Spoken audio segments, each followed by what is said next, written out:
sa lancée de 2012, le district autonome d'Abidjan, sous la houlette du gouverneur Beugri Mambé, a poursuivi sa politique hardie d'investissement dans différents secteurs d'activité.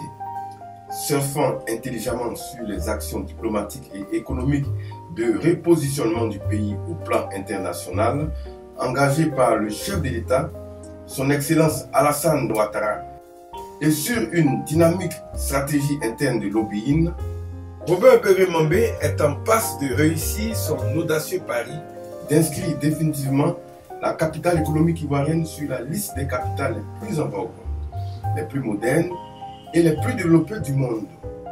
Moisson abondante, pourrait-on dire, assurément au bénéfice des vaillantes populations abidjanaises. En vue d'apporter une solution à la pauvreté et à l'épineuse problématique de l'emploi, le gouverneur Robert Beugri Mambé a accordé cette année encore dans son programme une place de choix à la santé, à l'éducation, à l'auto-emploi des jeunes et des femmes, à l'hydraulique villageoise, à la réconciliation nationale et à l'hygiène alimentaire. Côté santé, le 2 juin 2013, une conférence sur l'ozonothérapie animée par des experts italiens s'est tenue à l'unité de formation et de recherche des sciences médicales de l'université Félix Houphouët-Boigny de Cocody. Cette technique médicale permet de lutter contre les maladies incurables de la peau telles que l'eczéma, le psoriasis et l'ulcère de Burgdorf. De nombreuses infrastructures de base ont été ainsi construites et équipées. Nous pouvons citer entre autres les centres de santé de Koussibouin, de Songon et l'hôpital de Benjaïville qui ont reçu d'importants lots de matériel et de médicaments. L'hôpital général d'Anyama s'est vu, lui, doté d'équipements et matériels chirurgicaux de pointe. L'hygiène alimentaire a aussi constitué une priorité pour le district d'Abidjan. L'abattoir de Port-Boué, en plus d'offrir chaque année aux Ivoiriens la traditionnelle foire annuelle du mouton de la Tabaski, dans un cadre entièrement rénové, s'est vu renforcé par une brigade de lutte contre les abattages clandestins.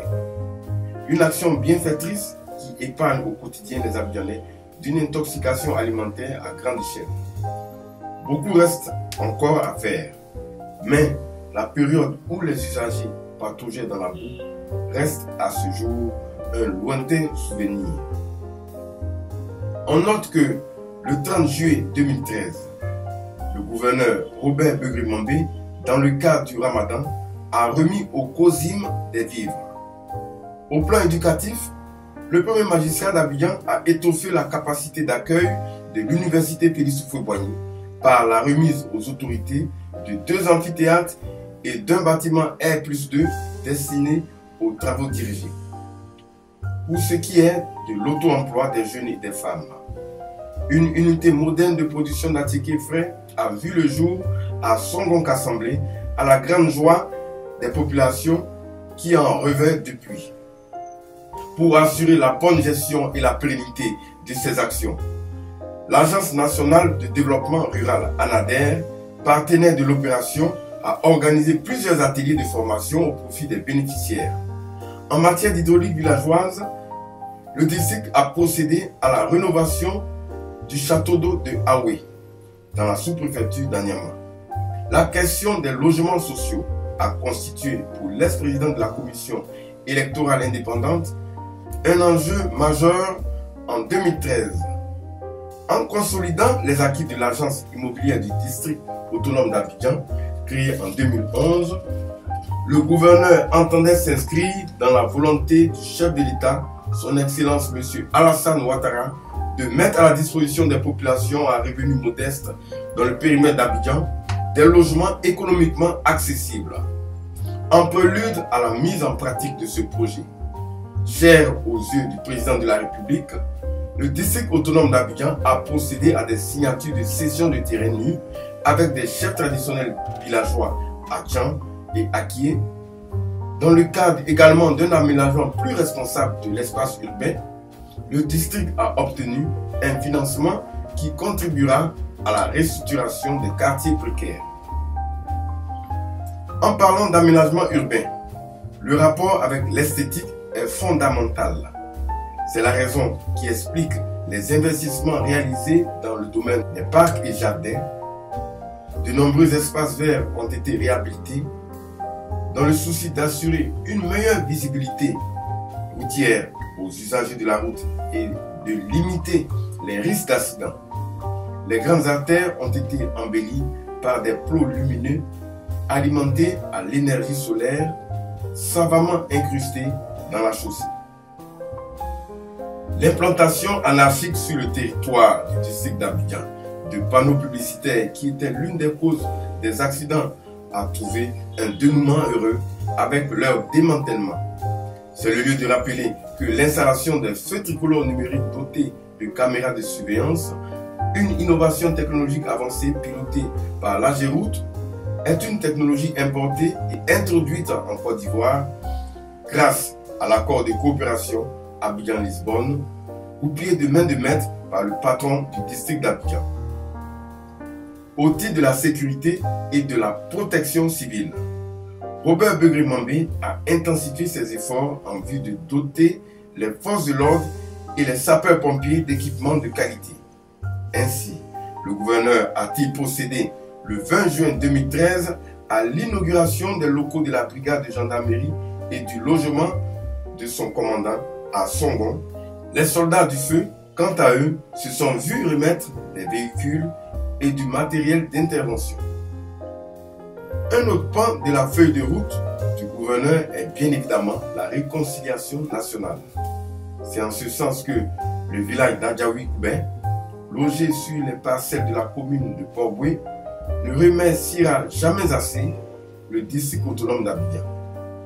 Ravagé en effet par un conflit de cohabitation avec son voisin d'Abia-Koumansi, un vent de quiétude souffle aujourd'hui sur cette bourgade grâce à l'implication personnelle du gouverneur Robert Begré-Mambé. Les activités culturelles, touristiques et sportives ont par ailleurs rythmé et égayé le quotidien des Abidjanais tout au long de cette année 2013. Événement phare, le tournoi international du district d'Abidjan dans la première semaine du mois de décembre. Cette manifestation a vu la participation de jeunes talents venus du Ghana, du Maroc, de la Tunisie et d'Espagne. L'année 2013 a également enregistré l'ouverture à Modeste, dans la commune de Port-Boué, de l'académie de basketball Eden El Jiré du district d'Abidjan. L'objectif est de vulgariser la pratique de cette discipline sportive sur les jeunes Ivoiriens. Les fêtes de fin d'année ont été marquées par la 3e édition d'Abidjan Ville Lumière. Cette cérémonie s'est déroulée en présence de la première dame sur l'esplanade du district le 19 décembre dernier. Abidjan Ville Lumière, préparée minutieusement à une fois de plus, fait sensation et a été citée en exemple sur plusieurs grandes chaînes de télévision au monde, parmi lesquelles la chaîne francophone TV5. On notera le dîner gala de Bonne Année 2014, le 27 décembre. Au cours de cette cérémonie, les anciennes gloires des arts, de la culture et des sports ont été distinguées. Les Ivoiriens n'oublieront pas de sitôt le réveillon de la Saint-Sylvestre qui a été marqué par les 50 000 coups de feu d'artifice qui ont illuminé le ciel abidjanais. Mais bien avant, quelques 3000 enfants issus d'institutions sociales comme les orphelinats ont bénéficié de cadeaux de Noël à hauteur de 37 800 000 francs CFA. 150 millions de francs CFA ont été dépensés en kits alimentaires pour les chefs de village à Tchan et à Kie. 26 000 kits destinés aux populations défavorisées ont été remis aux 13 communes d'Abidjan, valeur de ces kits 350 millions de nos francs. Il faut signaler à ce niveau que ces dons ont été offerts par le président de la République. Le bilan des investissements et acquis en cette année 2013 ne sera pas complet sans évoquer les nombreuses retombées socio-économiques dans le domaine de la coopération décentralisée. On peut le dire sans risque de se tromper. Au fond, sur tous les continents, le gouverneur Begré Mambé a glané d'importants lauriers pour la capitale économique ivoirienne. En témoignent les dons, aussi multiples que variés, obtenus au terme de ces différents périples. Les missions de prospection économique des délégations étrangères et la réception de personnalités étrangères sont la consécration des différentes missions à l'étranger du gouverneur Robert Begré Mambé. De plus, l'organisation par Abidjan d'importants événements internationaux et le choix porté sur la capitale économique ivoirienne pour abriter d'autres en est une parfaite illustration. Abidjan a ainsi obtenu de son homologue de Sao Paulo au Brésil un hôpital mobile multifonctionnel d'une capacité journalière de 300 malades et de Strasbourg en France 24 défibrillateurs. Les départements de la Moselle, du Bas-Rhin et des Vosges ont offert 10 fourgons incendie, un véhicule de commandement pour les sapeurs-pompiers, 6 ambulances, 6 cars de transport et 12 000 livres au premier magistrat du district autonome d'Abidjan. Abidjan a reçu une mission de prospection économique brésilienne de la ville de Sao Paulo. Le président du Liban, le général Michel Sleiman et le député maire de la ville de Nice en France. Abidjan a eu l'insigne honneur d'abriter de grands événements internationaux, parmi lesquels le 3e forum du réseau international des femmes de Métropolis. Elle a été désignée pour organiser les prochains Jeux de la francophonie en 2017. C'est d'ailleurs pour s'imprégner de l'organisation de ces Jeux que le gouverneur a conduit une forte délégation des maires d'Abidjan à Nice, capitale de la Côte d'Azur. Par ailleurs, du 1er au 4 août 2013, une délégation de l'Association du peuple chinois pour l'amitié avec l'étranger a rencontré le gouverneur Robert Begré Mambé. Objectif, rechercher à Abidjan des opportunités de partenariat et d'investissement. Preuve que le gouverneur ne prêche pas dans le désert et sans pour autant faire mentir l'adage selon lequel nul n'est prophète chez soi, la ville de Nice l'a honoré en lui décernant le prestigieux titre de citoyen d'honneur. Un titre déjà obtenu par d'illustres personnalités comme Léopold Sédar Senghor et Simone Veil. On ne saurait passer sous silence les efforts déployés par le gouverneur dans le domaine de la communication. On en veut pour preuve Écran District, un embryon de télévision mis en place pour permettre la diffusion continue de l'actualité du district en circuit fermé pour le moment. Au niveau de la radio, des études sont menées pour relancer la radio du district d'Abidjan, pillée à la faveur de la crise post-électorale. Un livre d'or du district autonome d'Abidjan pour les investisseurs existe depuis 2013. Le district a vu son site internet relooké avec un nouveau design. Le mensuel interne District Info est maintenant livré chaque mois avec un contenu bien varié et attractif. Un film institutionnel a été confectionné et sera traduit en anglais, arabe, portugais et espagnol. Toutes ces actions de communication visent à offrir une bonne visibilité aux hommes d'affaires désireux d'investir en Côte d'Ivoire et contribuer ainsi à faire de notre pays un pays émergent à l'horizon 2020, comme le souhaite le président de la République, son Excellence, M. Alassane Ouattara. Monsieur le gouverneur, vos perspectives pour l'année 2014? Dans le réseau de nos projets, on a pour plus de 43 milliards de projets qui sont en cours au district d'Abidjan. J'ai dit bien 43 milliards. Mais on ne va pas toujours utiliser uniquement notre budget pour faire des projets.